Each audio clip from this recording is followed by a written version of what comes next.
สบายดีพี่น้องทักทายสบายดีเด้อหลังจากที่เราหาเห็ดมาแล้วเนาะเอาไปสิมาล้างพี่น้องมันล้างแกงจ้ะล้างแกงกินเที่ยงเห็ดงามพี่น้องเอ้ย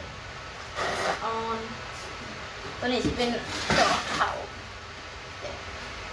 เบิ่งสิให้เบิ่งนี่เห็ดที่เราหามาเอาไปสิมาล้างแกงกินแซ่บงามเที่ยงพี่น้องจ้ะข้างบ่ออันเสือกระได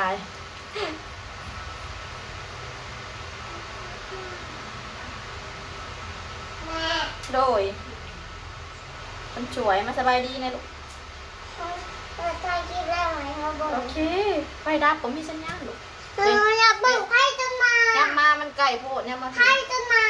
ยับมาพี่สบายดีเจ้าว่าจิโบหายเขาบอกให้เบิ่งสบายดีสบายดีค่ะทุกคนจ้าไปหาลินทะอยากล้างออกบ่เมื่อจีล้างล้างยังล้างหนานะล้างอยู่ของน้ำล้างโลกเฮ็ดกระดอกตะอ้อตะแอะพี่น้องเอ้ยงามเขาเลือกดอกจูมเขาก็เลือกอันมาล้างต่างหากจะบันเลยจังไปล้างอยู่โอ่งก็ได้อยู่หน้าบ้านนะลูกโอ่งใหญ่เลยเด้อยับเข้าไปอีกยับเข้าไปซบแล้วเด้อจังเล่นออกมาเด้อ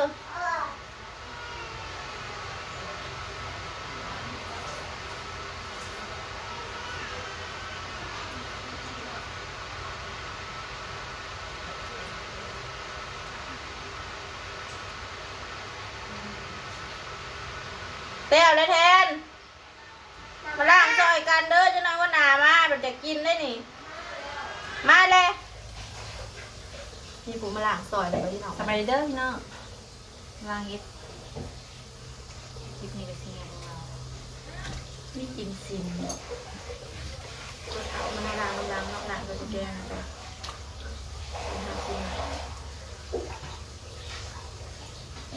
เขาจะเป็นมะพร้าวใช่ผมเป็นใครกินกันด้วยเขาจะเจ๊งใช่ไหมเป็นมีขนาดไหน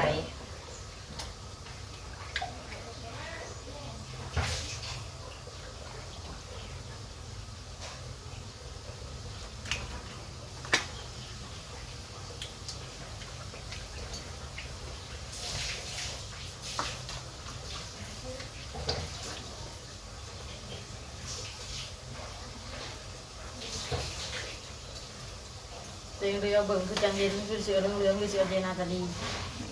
กินมาเดียวกินมาบอกกันดอกคือหายแซมไงเขาจิ้มมะพร้าวน่ารักเลยมะพร้าวใส่บอก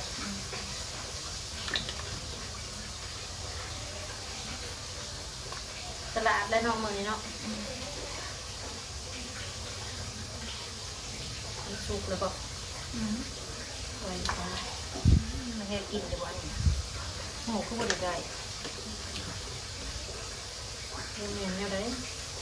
เป็นมันดูเป็นตีนเกิดมาขาเพิ่งเลยขาเนาะเฮ็ดละโงกพี่เบื่อมันจะมีดอกไงจะเถื่อบ่ได้ทำมันบ่ได้ยังมันหมูมันบ่ได้ออกเลยชื่อลงมาเลยมันในหามันป่าเฮ็ดละโงกมันออกน้ำลายหมู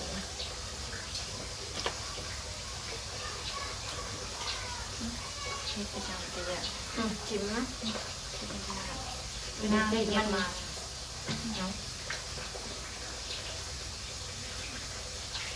แม่อันนี้มาจับอันนี้ทางตาเขาอีกน้ำเลย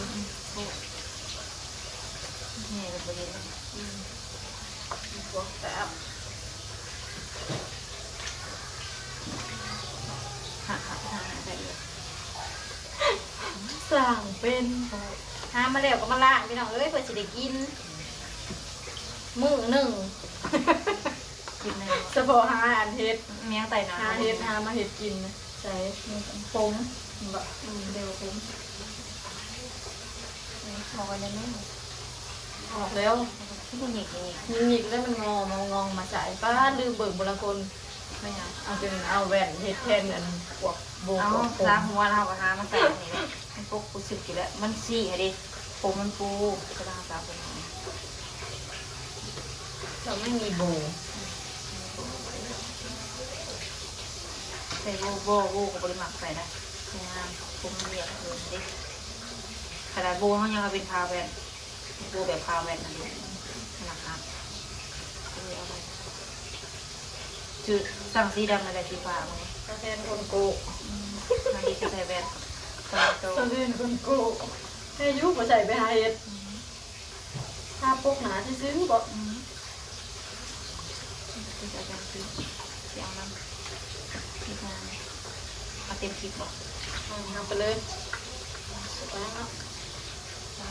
เสียงน้ำเสียงดีจังเลยนะ ขึ้นมา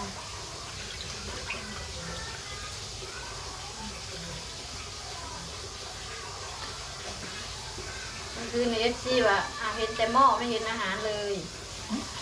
ดูห้ามไปถ่ายนะ ถ่ายอยุถ่ายตอนแล้ว มันเป็นอายไงเด็กเดี๋ยวบอใส่ไม่เห็นดีจางถ่ายควันตัวดูบ่เอา